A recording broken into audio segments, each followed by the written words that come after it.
Assalamualaikum warahmatullahi wabarakatuh. Alhamdulillahirabbil alamin wa bihi nasta'inu ala umuri dunya waddin. Asyhadu an la ilaha illallah wahdahu la syarikalah wa asyhadu anna Muhammadan abduhu wa rasuluhu la nabiyya ba'dah. Allahumma salli wa sallim wa barik ala nabiyyina Muhammad wa ala alihi wa ashabihi wa man tabi'ahum bi ihsanin ila yaumil qiyamah.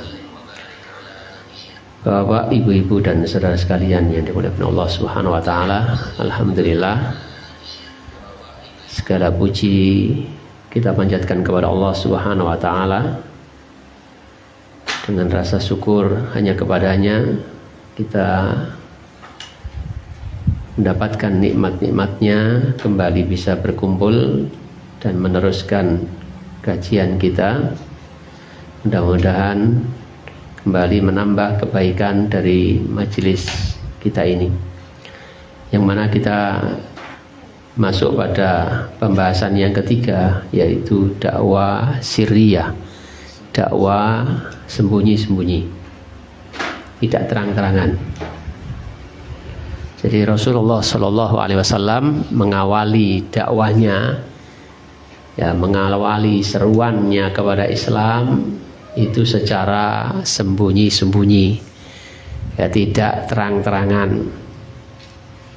Dan ini suatu yang wajar, alami, ketika seseorang akan menyampaikan sesuatu yang dianggap penting, pasti dia akan menyampaikan kepada orang yang paling dekat dengannya. Bisa jadi keluarganya, terutama istrinya, kalau yang paling dekat, yang ngerti seluk-beluk rahasianya, itu pasangannya. Juga teman-teman dekatnya, ya, juga teman-teman dekatnya. Tidak orang tuanya, ya, Rasulullah sudah tidak punya orang tua. Tapi biasanya jarang seorang itu menyampaikan kepada orang tuanya kalau bahkan yang jadi curhatan biasanya ya kekasihnya, teman-temannya, gitu. Sehingga orang tua kadang-kadang kaget ketika ada suatu kejadian yang mana dia nggak tahu, tapi orang lain malah lebih dulu tahu. Nah, Rasulullah Shallallahu Alaihi Wasallam kemudian dia tadi kita katakan, ya, secara alami, secara wajar, normal, dia menyampaikan kepada orang dekatnya, yaitu Khadijah radhiyallahu anha, yang waktu itu telah menjadi istrinya. Dia menyampaikan kepada Khadijah radhiyallahu anha, dan Khadijah inilah orang pertama yang kemudian menerima dakwah Rasulullah, masuk Islam, mengikuti suaminya. Orang yang kedua adalah Waraqah bin Naufal, sepupu Khadijah, yang kita telah tahu bahwasanya ketika Rasulullah SAW mendapatkan wahyu pertama dalam keadaan khawatir terhadap dirinya, takut dan sebagainya, maka Khadijah kemudian menenangkan Rasulullah dan mengajaknya kepada anak pamannya, yaitu Waraqah bin Naufal, seorang ahli kitab, orang yang menyalin kitab Taurat dan Injil, ya, dari bahasa Arab. Yang mana kita telah mengetahui waktu itu Waraqah mengatakan bahwasanya yang datang kepada Nabi Muhammad SAW ini adalah Namus atau malaikat Jibril yang dulu datang kepada Nabi Musa. Yang selanjutnya perkataannya adalah nanti kamu akan diusir oleh kaummu, dan jika hari itu terjadi dan saya masih hidup, maka aku akan membelamu. Artinya Waraqah bin Naufal ini yakin bahwasanya inilah nabi terakhir sebagaimana yang diketahui dari kitab-kitab Taurat atau Injil, atau diketahui oleh para dukun Ya sebagaimana ya yang kemarin-kemarin kita baca. Itu semuanya sudah umum. Ya, termasuk orang-orang kafir Quraisy sendiri tahu. Nah, Waraqah tambah yakin inilah wujudnya gitu. Nabi yang terakhir diutus oleh Allah Subhanahu wa taala. Sehingga dia mengatakan dengan ilmunya itu nanti kamu akan diusir oleh kaummu. Sampai-sampai Rasulullah SAW mengatakan, apa iya kaumku akan mengusirku?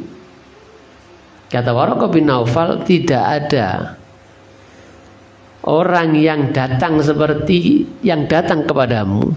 Artinya tidak ada seorang nabi yang mendapatkan wahyu seperti kau, kecuali akan diusir oleh kaumnya, akan dimusuhi oleh kaumnya. Dan sekiranya waktu itu aku masih hidup, maka aku akan membelahmu. Inilah ungkapan Waraqah bin Naufal.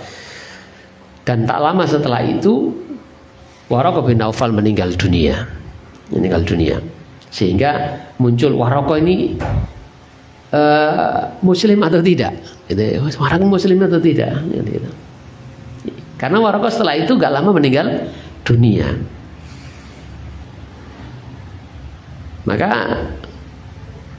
kita bisa membaca apa yang disabdakan Rasulullah SAW tentang Waraqah bin Naufal ini, yang mana dia telah beriman sebelum orang-orang beriman, karena dengan ilmunya yang telah menunjukkannya. Rasulullah SAW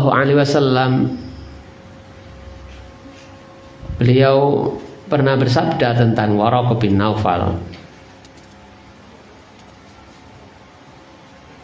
Sebentar.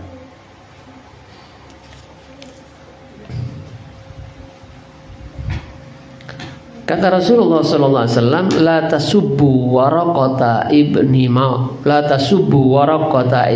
Naufal, fa inni qad ra'aitu lahu jannatun au jannataini. Fa inni qad ra'aitu lahu jannatan au jannataini. Janganlah kalian mencela Waraqah bin Naufal, karena sesungguhnya aku benar-benar melihat satu surga atau dua surga untuknya. Sehingga sebagian ulama, atau seperti dikatakan Ibnu Katsir rahimahullahu taala, tak lama setelah pembicaraan Waraqah dengan Rasulullah SAW bersama Khadijah itu, Waraqah kemudian meninggal dunia. Disebutkan rahimahullahu taala, wa tuwfiya ba'da hadhihi al-qissah biqalilin Waraqah bin Naufal rahimahullahu taala wa radiya anhu. Ibnu Katsir menyebutkan dengan doa rahimahullah, yang mana doa ini tidaklah diperuntukkan kecuali orang-orang yang sudah beriman, tidak diperuntukkan untuk orang kafir. Makanya kita tidak mengucapkan almarhum kepada orang-orang kafir atau rahimahullah kepada orang-orang kafir. Semoga Allah menyayanginya, merahmatinya. Karena yang dirahmati, disayangi oleh Allah Subhanahu wa taala orang-orang beriman. Orang-orang kafir dimurkahi oleh Allah Subhanahu wa taala. Di Waraqah kata Ibnu Katsir disebutkan rahimahullahu taala, fa inna mathala hadzal ladzi sadara anhu tasdiqun bima wajada wa imanun bima hasala minal wahyi wa niyatun salihatun lil mustakbar. Karena sesungguhnya nampak dari apa yang ada dalam dadanya pembenaran dengan apa yang dia dapati dari peristiwa yang diceritakan oleh Nabi SAW. Dia telah beriman dengan apa yang datang berupa wahyu itu, dengan apa yang datang dari wahyu itu, dan niat yang baik untuk waktu yang akan datang, bahwasanya dia akan membela Rasulullah SAW. Maka dikatakan Waraqah bin Naufal ini seorang muslim, laki-laki yang beriman kepada Rasulullah SAW. Kemudian setelah itu masuk Islam. Berikutnya adalah teman dekat Nabi SAW, yaitu Abu Bakar As-Siddiq. Ya, teman Nabi Shallallahu Alaihi Wasallam yang mendapatkan gelar As-Siddiq, orang yang betul-betul jujur di dalam keimanannya tanpa ada keraguan tentang diri Rasulullah Shallallahu Alaihi Wasallam. Kemudian disusul adalah yang merupakan orang dekat Nabi Shallallahu Alaihi Wasallam pula, yaitu Ali bin Abi Thalib, dan dia adalah anak pertama atau kalangan anak-anak pertama yang masuk ke dalam Islam. Selanjutnya adalah Zaid bin Haritha. Siapa Zaid bin Haritha? Maulan Nabi Shallallahu Alaihi Wasallam, mantan budaknya Nabi Shallallahu Alaihi Wasallam, anak angkat Nabi Shallallahu Alaihi Wasallam. Ya, orang yang sangat dicintai oleh Nabi Shallallahu Alaihi Wasallam, juga keluarganya, anaknya Usama bin Zaid. Ini orang dekat Nabi Shallallahu Alaihi Wasallam karena hidup bersama Nabi Shallallahu Alaihi Wasallam. Adapun orang yang awal-awal beriman kepada Rasulullah Sallallahu Alaihi Wasallam, kebanyakan pendapat dan hampir-hampir sepakat para ulama bahwasanya orang yang pertama beriman kepada Nabi Sallallahu Alaihi Wasallam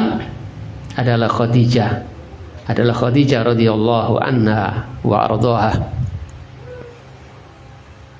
Semua hampir sepakat yang mula-mula beriman kepada Rasulullah adalah Khadijah, karena orang yang pertama diomongi Rasulullah, yang mengetahui peristiwa awal turunnya wahyu. Khadijah, dialah orang yang pertama diajak oleh Nabi SAW, dan dialah orang yang pertama menyambut seruan Nabi SAW untuk beriman kepada Allah Subhanahu wa Ta'ala. Dan para sahabat-sahabat tadi yang telah beriman kepada Rasulullah SAW, mereka begitu giat, bersemangat, berdakwah, mengajak orang, tapi dengan masih dalam sembunyi-sembunyi, ya, tidak terang-terangan, masih memilih-milih. Ya, nanti orang-orang dekatnya yang bisa dipercaya, gitu. Ini yang diomongin. Oh, gak kenal bisa diomongin, ya, yang bedet gitu. Ya, mesti orang-orang yang kira-kira dia orang karena dekat, jadi dia ngomongnya bebas. Kemudian dia tahu kualitas dia, kapabilitasnya, yang kemungkinan jika diomongi dia percaya. Jadi para sahabat ini bukan dia masuk Islam diam enggak, tapi juga berdakwah. Nah, itu sama dengan kita. Kita semua punya kewajiban untuk itu. Ketika kita tahu, kita berkewajiban untuk menyampaikan kepada orang-orang, ya. Dan secara wajar, secara normal, pasti orang-orang yang dekat dengan kita yang akan kita omongin dulu.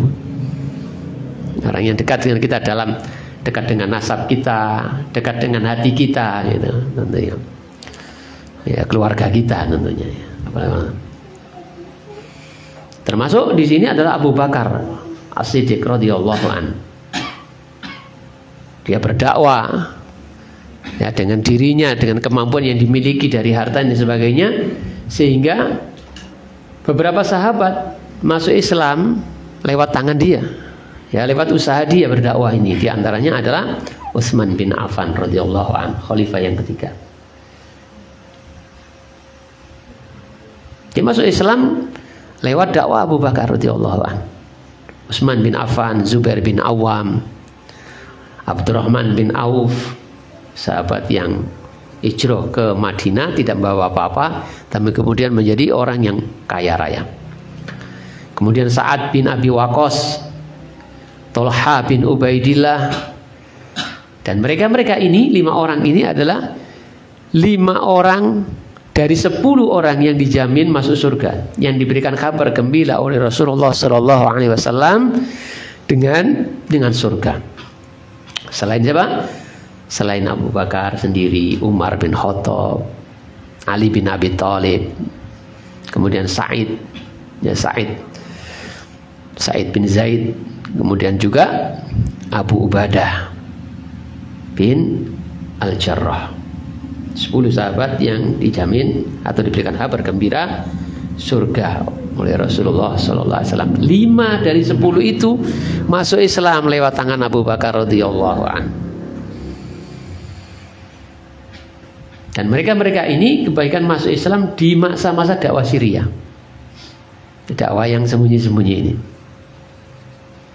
yang Rasulullah SAW kemudian menyampaikan wahyu secara sembunyi-sembunyi, memberikan nasihat-nasihat, petunjuk-petunjuk juga dengan sembunyi-sembunyi. Kemudian itu kurang lebih tentang dakwah sirriyah. Artinya dakwah yang dilakukan secara diam-diam. Siapa yang dituju, nah itu yang diomongi. Gitu. Dipilih-pilih, bukan sembarang orang. Di tempat-tempat yang tidak di keramaian. Dakwah sirriyah.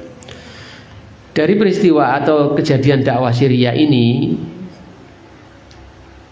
mungkin kita bertanya, kenapa Rasulullah SAW atau Allah Subhanahu Wa Taala menginginkan Rasulnya ini mengawali dakwahnya dengan dakwah secara sembunyi-sembunyi? Nah, hikmah yang bisa kita dapatkan adalah satu, agar masyarakat, terutama masyarakat jahiliyah waktu itu yang menyembah berhala, yang masih senang dengan klinik, ya, masih percaya dengan benda-benda mati, masih mengagungkannya, masih meminta-minta kepadanya, ini supaya tidak kaget. Hikmahnya, kenapa dakwahnya dilakukan sembunyi-sembunyi, diam-diam, milih-milih orang, agar masyarakat umum itu tidak kaget, gitu. Tidak kaget.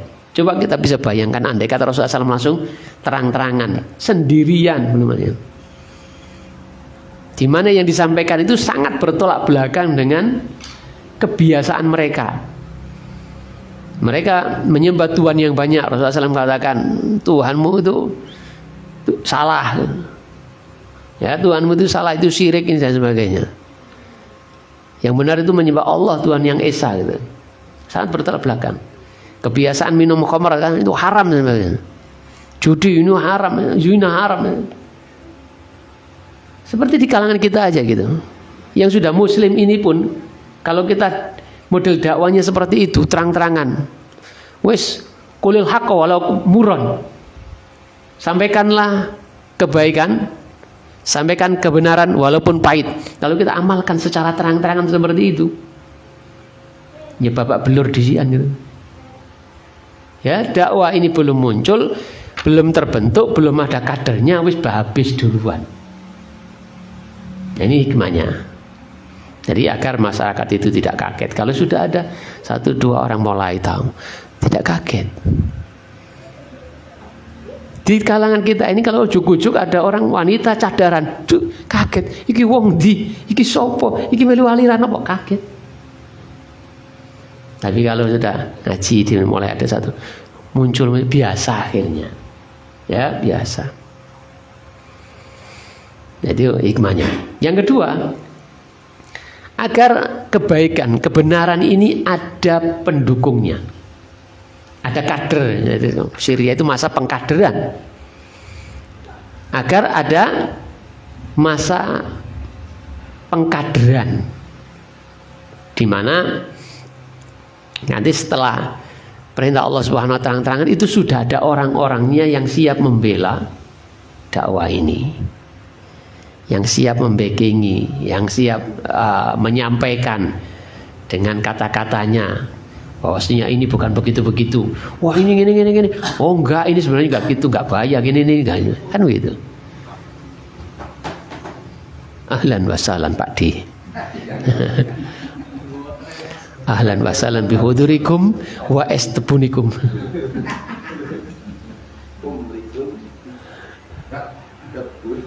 Jadi yang kedua adalah agar kebenaran atau Islam atau dakwah ini ada kadernya, ada pendukungnya, pengikutnya, yang dengannya ketika harus disampaikan terang-terangan itu bisa meminimalisir adanya bentrokan.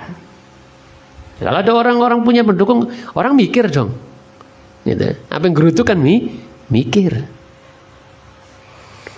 Apa mana sing melu iku suge-suge, mikir pindus itu kan. Dalam waktu itu yang ikut yang suka kena dihitung ya Abu Bakar. Siap membela, siap ngomong gitu. Menetralisir berita yang ada tentang hoak-hoak yang muncul tentang kebenaran kebaikan ini gitu. Tapi kemudian ini jangan dijadikan dalil. Nah, dalil di zaman sekarang yang sudah muslim ini kemudian kita dakwah Syria gitu. Ya, dakwah Syria dengan dalil Rasulullah SAW melakukannya selama 3 tahun dakwah Syria. Ya memang secara asal dakwah ini dilakukan Rasulullah SAW secara Syria asalnya. Tapi untuk zaman sekarang ini ya nggak bisa seperti itu. Kondisi kita dengan kondisi waktu itu berbeda. Orang tidak memungkinkan untuk terang-terang mengatakan atau menyatakan atau mengucapkan asyhadu alla ilaha illallah wa anna Muhammad Rasulullah. Tapi kalau sekarang ini orang ngomong asyhadu alla ilaha illallah wa asyhadu Muhammad Rasulullah, nggak ada masalah.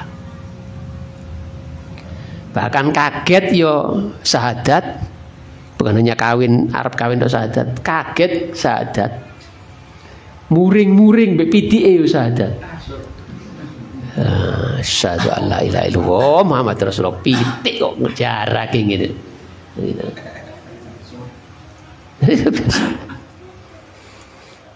Udu jeme yo syahadat. Nguncal kopi. Bismillah, asyhadu alla ilaha illallah Muhammad Rasulullah. Plak.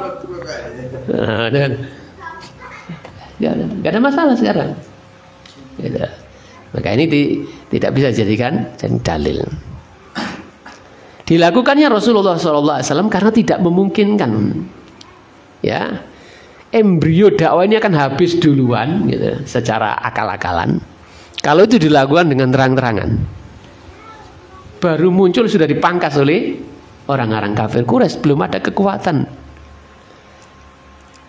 Belum kokoh berdirinya, ya, didupak yang guling. Ya.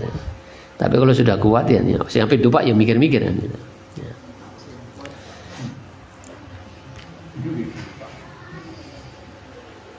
Maka ini bisa kita ambil pelajaran.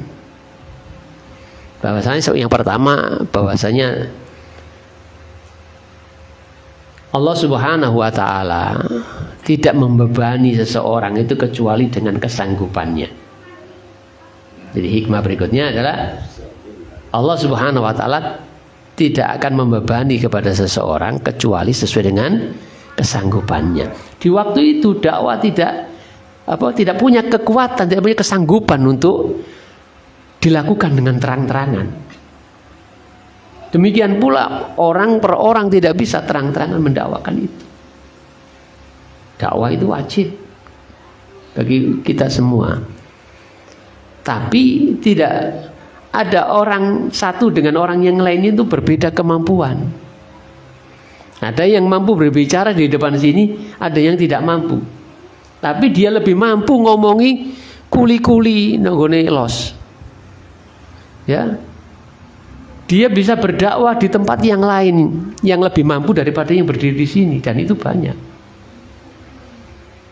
Ada orang yang tidak mampu berdakwah dengan hartanya karena dia miskin. Tapi ada satu yang lainnya mampu berdakwah dengan hartanya. Maka sesuai dengan kesanggupannya.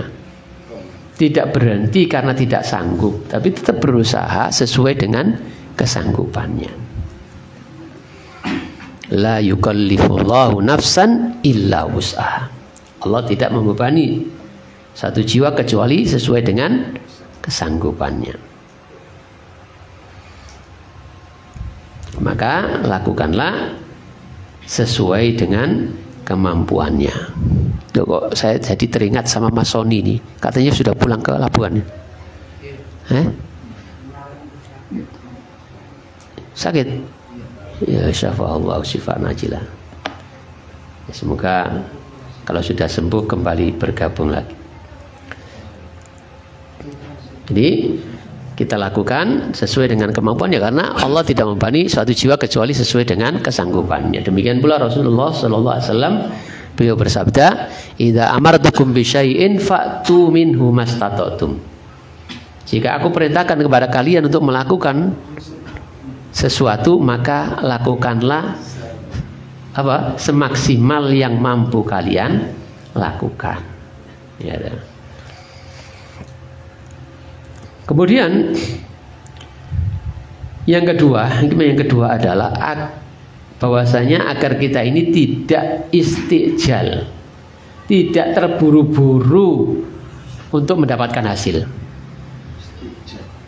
Jadi agar kita ini dalam segala hal itu tidak terburu-buru untuk mendapatkan hasil. Apalagi dakwah ini, kewajiban kita hanya berdakwah, bukan mendapatkan masa yang banyak.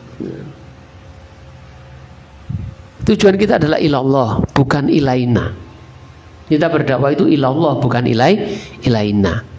Kita mengajak kepada Allah Subhanahu wa taala, bukan mengajak kepada kita, kepada organisasi, kepada kelompok, kepada partai. Ya. Tidak, kepada Allah. Sehingga nggak ada pengaruhnya apa-apa. Ya, nggak ada pengaruhnya. Kita ini bubar ya nggak ada masalah, nggak usah ngaji-ngaji sitok, regantok paribasan nih, ya nggak masalah. Ya. Kita tidak marah ketika kemudian ada di antara kita kemudian ikut aliran yang lainnya, pindah ke organisasi yang lainnya. Nggak marah, Pak. Kita ini malah kasihan. Ya malah kasihan. Kenapa dia kok malah ikut yang gak jelas, yang sesat misalnya begitu. Gitu. Marah enggak. Karena ini bukan hizib, ini dakwah. Jadi dalam berdakwah ini kita tidak terburu-buru untuk mendapatkan hasil. Karena hasilnya ya nanti di akhirat hasilnya. Adapun hasil di dunia ya semakin banyak orang yang mendapatkan hidayah. Semakin orang yang mendapatkan hidayah. Itu untuk kesusahan kita yang dakwah di akhirat. Adapun dunia yang enggak ada apa-apa. Ya. Jadi dengan dilakukan dengan sabar, dengan bertahap, termasuk Rasulullah SAW dengan sirriyah sebelum jahriyah. Ada tahapan-tahapannya. Dan tidak terburu-buru untuk mendapatkan hasil. Misalnya kalau hasilnya itu sebuah komunitas Islami di Madinah, nah itu ada tahapan-tahapannya, tidak ujuk-ujuk dapat Madinah gitu. Ada tahapan-tahapannya, harus bersusah payah, harus mengalami derita dan sebagainya kan para sahabat gitu.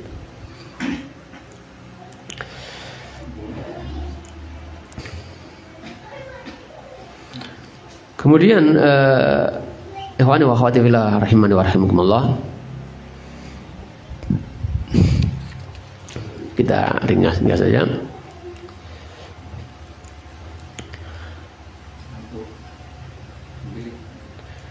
Faedah apa? Faedahnya apa? Atau faedah apa dari Khadijah radhiyallahu anha, seorang wanita istri Nabi tercinta yang menjadi orang pertama yang masuk Islam. Ya. Tentu Allah Subhanahu wa taala dalam mengatur dunia ini bukan tanpa alasan. Ya semua Allah ketahui. Ada tujuannya dan sebagainya. Ora iseng Allah gawe dunya, gawe takdir begini-begini enggak iseng. Maka kita bertanya, faedah apa ya kira-kira kok orang yang pertama masuk Islam itu Khadijah radhiyallahu anha, seorang wanita. Faedah yang bisa kita dapatkan adalah dengan keislaman atau orang yang pertama masuk ke dalam Islam ini seorang wanita adalah bahwasanya Islam itu memuliakan wanita. Kan bisa saja Allah Subhanahu wa taala menjadikan hati yang terbuka pertama untuk menerima Islam itu seorang laki-laki bisa. Ya, pasti bisa, tapi Allah menakdirkan yang masuk Islam pertama, yang mendapatkan dakwah pertama itu wanita. Dan masuk Islam pertama adalah wanita, yaitu Khadijah. Faedahnya adalah kita mengetahui Islam itu memuliakan wanita. Di mana kemuliaan itu didapatkan orang yang pertama didakwai oleh Rasulullah adalah wanita. Orang yang pertama menerima dakwah ini adalah wanita.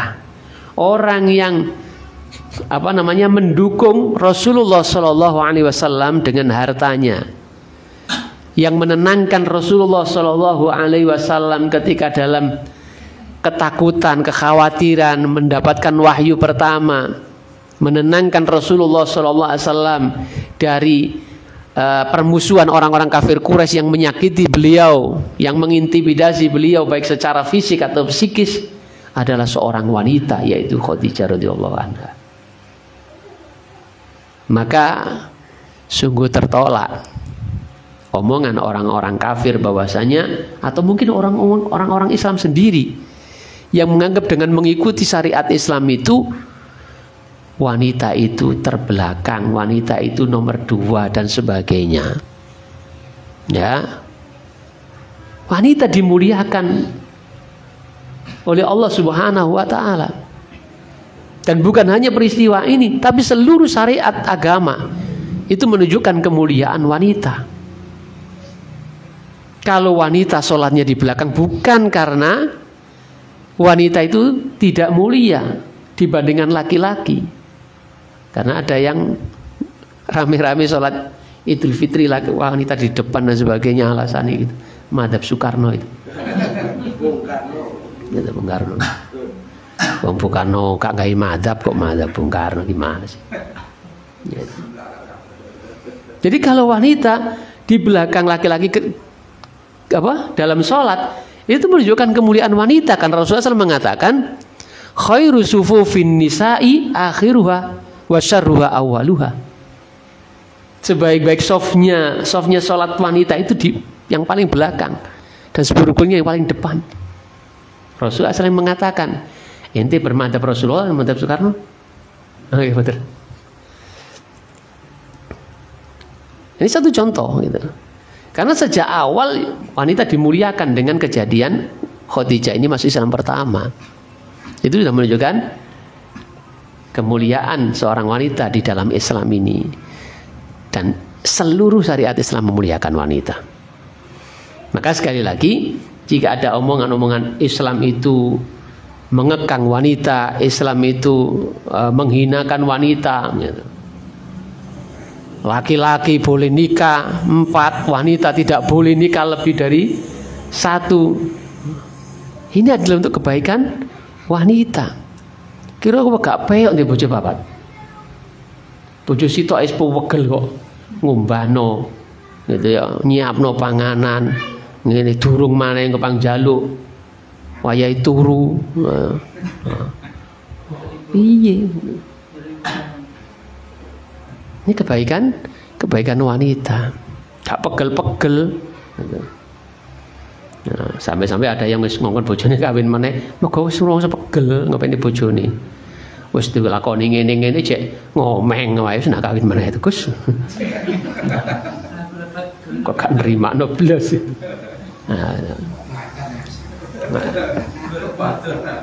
Jadi kita kembali ke sini. Jadi menunjukkan kemuliaan wanita. Khadijah menenangkan Rasulullah SAW.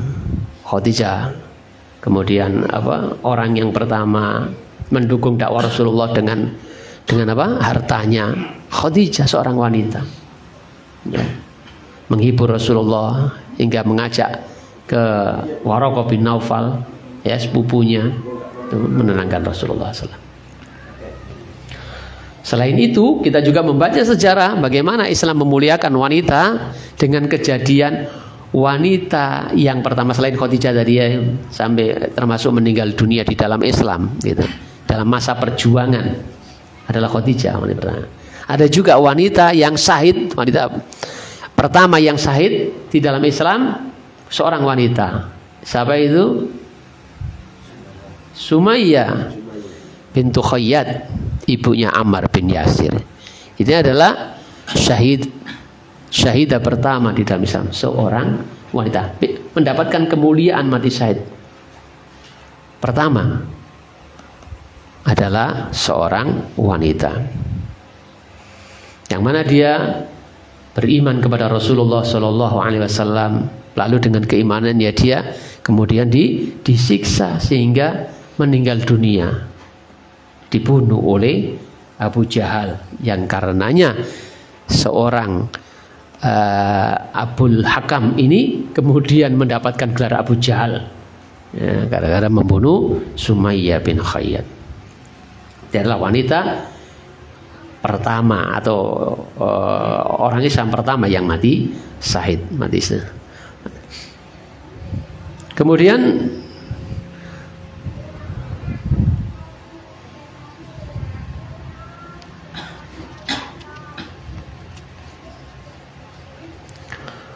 Abu Bakar radhiyallahu anhu.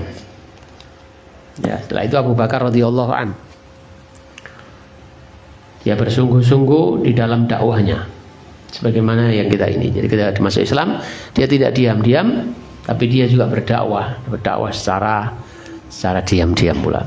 Dan sehingga masuk beberapa sahabat yang masuk Islam di tangan Abu Bakar As-Siddiq ini. Di antaranya sudah kita sebut tadi 5 sahabat dari 10 sahabat yang dijamin masuk surga.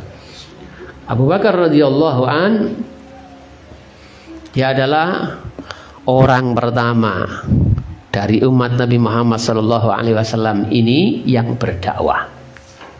Orang pertama dari umat Nabi Muhammad yang berdakwah.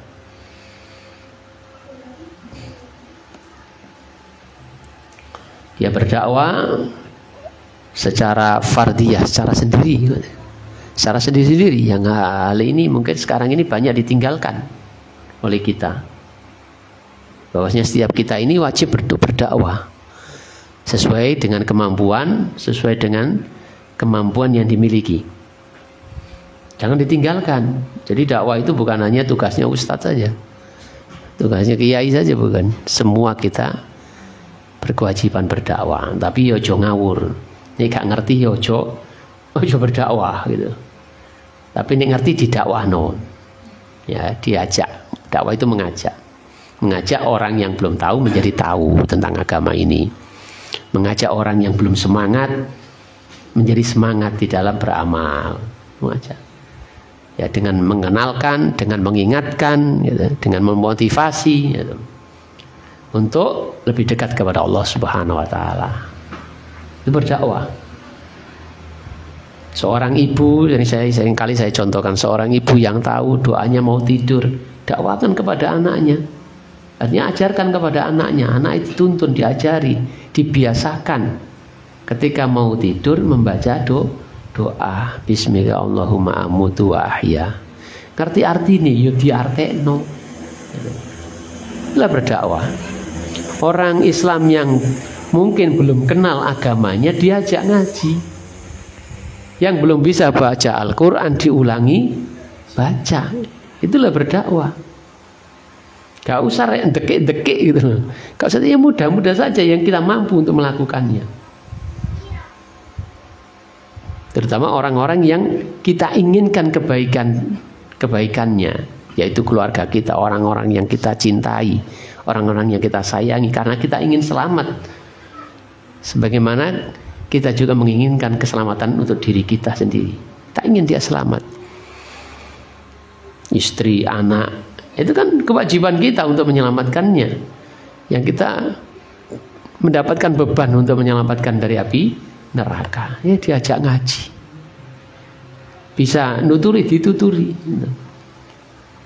Dan harus terus menerus. Ya kadang-kadang ono gegere barang. Karena iman itu munggah mudun. Ya, iya wis seroh aku. Kadang bojo wayah adzan sandan wis naleren nek yapinan. Iya wis seroh. Ngomong mari wudu, iku lho naleren. Ngomong akeh Pak Ustad. Nah, gitu tuh satu-satu awak dhewe kita kadang. Ya, kudu terus menerus gitu. Ya kudu terus, bagaimana dia juga mengingatkan kita. Walaupun sulit gitu. Kok kono ngerti abang ijone awak dhewe gitu. Ya. Nah, kadang-kadang iyo anak juga begitu. Iyo gak mari-mari. Iya tok ae. Ya. Jadi ketika dia sudah tahu, perlu juga kita ingatkan. Itulah dakwah. Ya. Tadi itu ya, memberikan tahu apa yang dia belum tahu, mengingatkan jika dia lupa, gitu. Memotivasi kalau dia kendor, kan, gitu. Loyo dan sebagainya. Intinya didorong untuk lebih baik, dan tidak ada kebaikan kecuali kebaikan kepada Allah Subhanahu wa taala. Abu Bakar As-Siddiq radhiyallahu anhu, dia berdakwah, dakwah fardiyah, dakwah sendiri. Dengan kekayaannya menebus Bilal bin Rabah sehingga terbebas dari siksaan Umayyah bin Khalaf. Dengan kemampuannya ya tentang nasab dia sampaikan, sampai banyak sahabat yang kemudian masuk Islam lewat tangannya. Dan ini adalah asas dari dakwah. Dasar dari dakwah itu fardiyah, sendiri-sendiri, kewajiban. Yang kali ini banyak sudah kita tinggalkan karena kita merasa tidak ustadz, karena kita itu. Padahal semua kita, sekali lagi kita tegaskan, punya kewajiban dan bisa untuk melakukannya. Dakwah bisa saja di mana saja, tidak harus di rumah. Ya, dan inilah keunikan dari dakwah Islam yang mungkin tidak dimiliki oleh agama-agama yang lainnya. Dakwah Islam bisa di mana saja. Ya, bisa di mana saja. Barangkali ini ada sebuah tulisan di sini.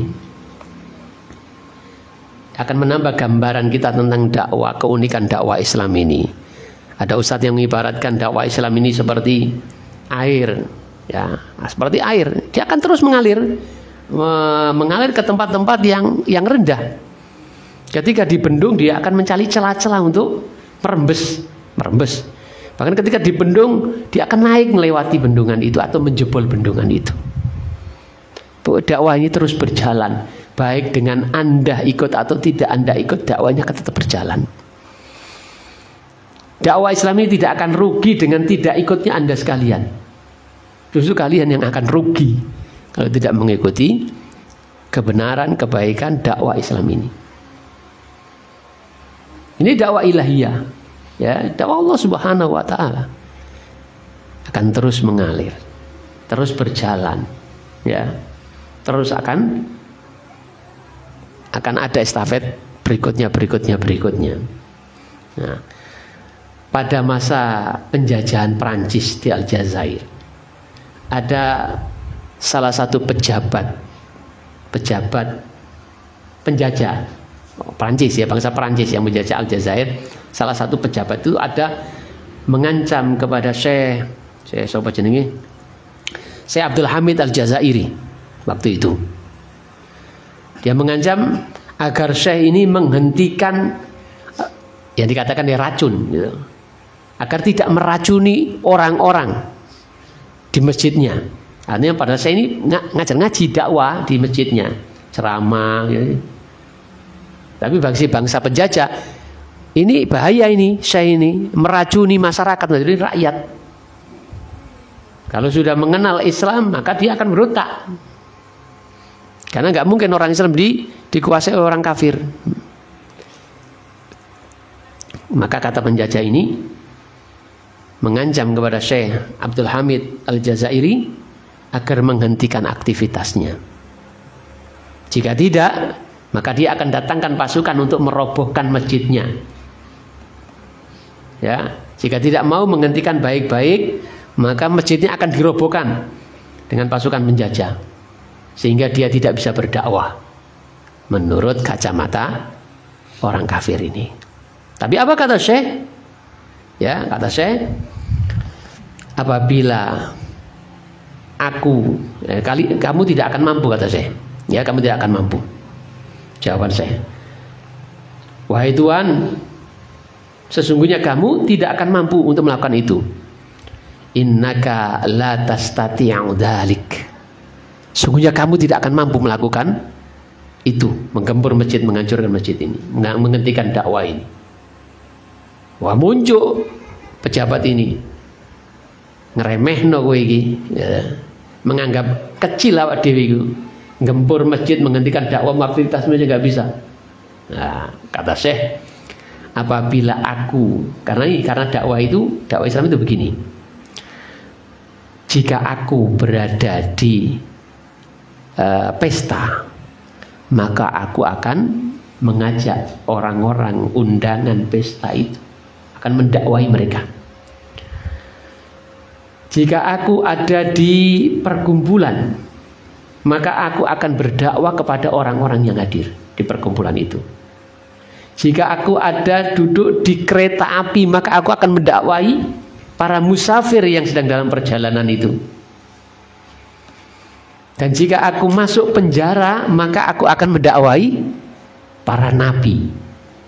Dan jika engkau membunuhku, maka akan membangkitkan umat untuk menghabisimu, untuk memberontak kepadamu. Dan kamu tidak akan mampu kalau sudah masyarakat kompak semuanya, kemudian bangkit gitu. Inilah dakwah Islam. Bisa dilakukan di mana saja, dengan orang banyak ataupun dengan sendirian. Ya, dan mudah-mudahan ini menjadi motivasi untuk kita sekalian. Bahwasanya dakwah itu tidak hanya di sini, ya, di tempat ini, di hotel Labuan Mengaji, gitu. Losmen atau hotel ini? Mereka Labuan Mengaji. Tapi juga bisa di perahu, bisa ditambah dakwahi sing gacar-gacar, dakwahi juragani tambah. Ya. Bisa di perjalanan, bisa di mana saja. Ya, bisa di mana saja. Sesuai dengan kemampuan kita. Ya, kalau tidak mampu, tidak bisa, ya jangan yang tidak bisa, yang bisa saja yang dilakukan. Ya, mungkin itu kurang lebihnya kisah tentang dakwah Syria dan hal-hal yang bisa kita dapatkan dari hikmah-hikmah dari peristiwa itu. Semoga di lain kesempatan kita bisa berkumpul kembali dan bisa meneruskan pelajaran berikutnya. Selanjutnya sebelum ini kita ada pertanyaan nggak usah ya, kita tutup aja dengan doa kafaratul majlis. Subhanakallahumma wa bihamdika asyhadu an la ilaha illa anta astaghfiruka wa atubu ilaik. Assalamualaikum warahmatullahi wabarakatuh.